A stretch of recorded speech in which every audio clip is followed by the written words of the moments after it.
All right, Todd, your question will be directed at Senator Smith. Mr. Smith, comments.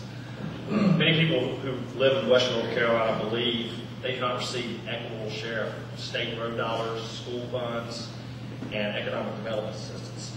First of all, do you agree with this statement? And if so, elected governor, what would you do about that?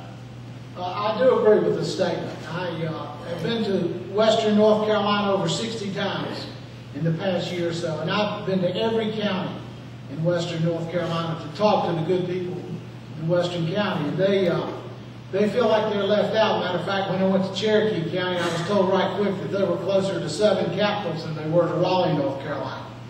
So I think we need to make sure that they're treated fairly, whether it be road dollars, whether it be schools. I think that it's important that we treat all people in North Carolina fairly. There should not be any part of this state that's forgotten.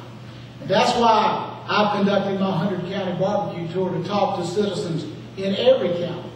And I decided in my campaign I was not going to just run a bunch of TV ads in the high metropolitan areas. I feel like that every part of this state needs to be treated fairly, needs to have their governor come see them. That's why I've campaigned.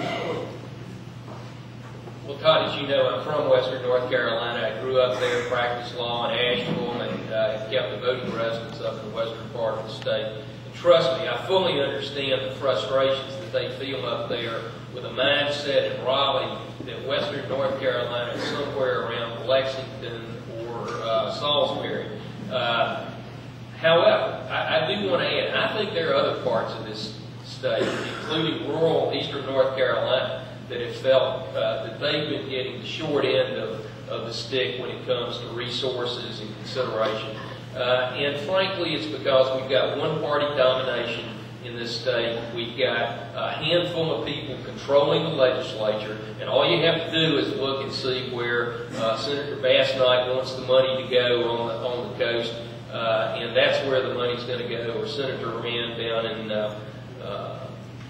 Fayetteville, or the former Speaker, Mr. Black, in Charlotte. We can do a much better, much fairer job in helping all of North Carolina, and we should. Mr. Graham.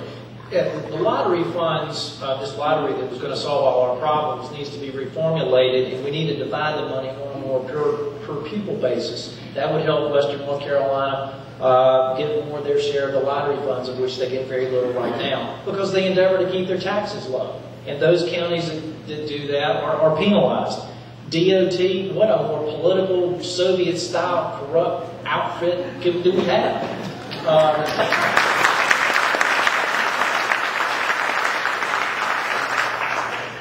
The buzzword for transportation going forward is congestion, congestion, and congestion. And we need to relieve congestion.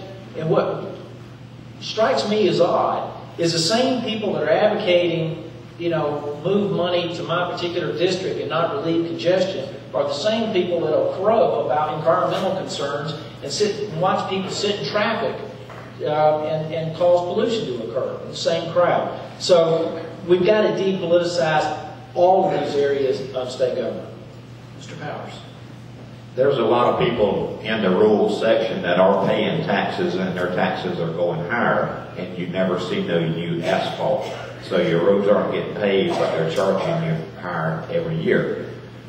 And they're trying to get toll roads also throughout the state. If one of these toll roads ever go in and they make money, ladies and gentlemen, they're going to have toll roads from one end or one corner of the state to the other.